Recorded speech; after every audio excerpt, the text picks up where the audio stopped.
Money ritual gone wrong, धन आकर्षण मंत्र। बांद्रा नामक गांव में गौरव और सविता को रमेश और नरेश नाम के दो लड़के रहते हैं। सविता नरेश की बिंदु नाम की लड़की से शादी करवाती है, पर नरेश अपने बचपन की दोस्त श्वेता से शादी करता है। इससे सविता बिंदु को बहुत अच्छे से देखती है, पर श्वेता के पास पैसे नहीं रहने से उसको बरोबर नहीं देखती।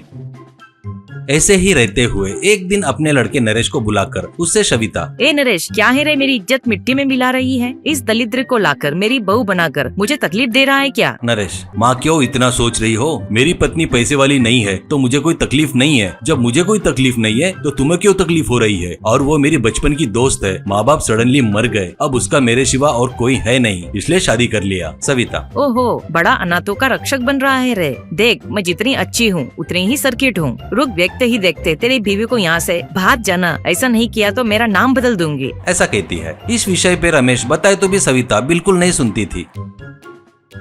ऐसे ही रहते हुए कुछ दिनों बाद घर आया हुआ नरेश, माँ गांव में चोर धोखेबाज बहुत हो गए हैं, पैसा वगैरह घर में रखा है, ध्यान से रहो, देखो, सावधान रहो, ऐसा कहता है। तो सविता, ये देख, इस घर में तेरी पत्नी ही बड़ी चोर है, उससे ही संभल कर रहना होगा। मैं संभल कर ही रहूंगी उससे, ऐसा कहती है। तो वो बातें सुनकर नरेश वहाँ से चला जाता है।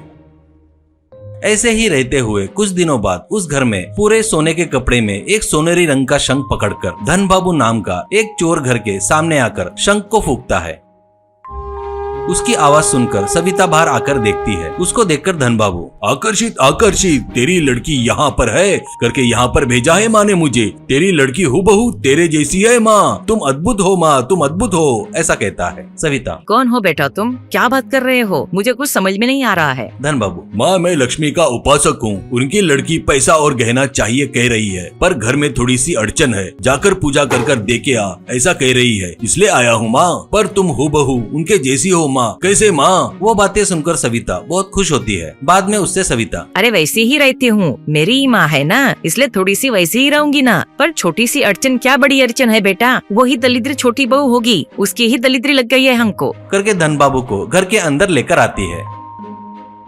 उसके बाद धन बाबू आड़े टेढ़े विचित्र रंगोली घर में डालकर उसमें घर में के पैसे गहने मंगवाकर उस रंगोली में रखवाता है। अब उसके बीच में उसके पास का शंख को रखकर सविता और बिंदु से, धन बाबू देखो, ये शंख इस धन को आकर्षित करेगी। राइस पुलिंग करके सुनाई होगा ना, वो लक्ष्मी देवी को बहुत पसंद है। ये उसका भाई है, इसमें भी बहुत अद्भुत आकर्षण शक्ति है, ये मुझे साक्षात उन्होंने ही दिया है। कहते वक्त वहाँ पर श्वेता आकर पूजा को देखकर ये चोर है करके धन बाबू से झगड़ा करना शुरू करती है। वो देखकर सविता लोग जबरदस्ती रूम में ले जाकर बंद कर देते हैं श्वेता को।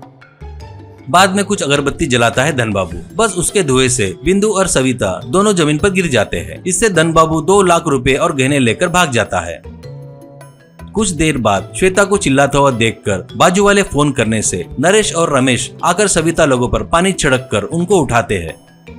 पर गहने गए करके पता चलने पर सविता श्वेता को गाली दे रही थी। इससे गुस्से में आकर सविता से सविता, एक बात सुनो, आप चिल्लाना बंद किए तो अच्छा रहेगा। मैं दलिद्री नहीं हूँ। जब पूजा चल रही थी तब मैंने बोला था ये धोखा है करके सासू माँ, आपने नहीं सुना, मुझे ले जाकर रूम में बंद कर दिए। इतने दिनों से मैंने पैसे नहीं लाई करके बहुत गालियाँ दिए ना, अब आपका समय आया है, भुगतो तो अब से रोज तुम्हारी बड़ी बहू मेरे पैसे डुबो दिए करके गाली दोगी, बढ़िया रहेगा ना? अपने दोनों के लिए बढ़िया है ना? अपन दोनों एंजॉय करेंगे या खुशी से रहेंगे, ऐसा कहती है। वो बातें सुनकर सविता कुछ भी नहीं बोलते हुए चुपचाप अंदर चली गई।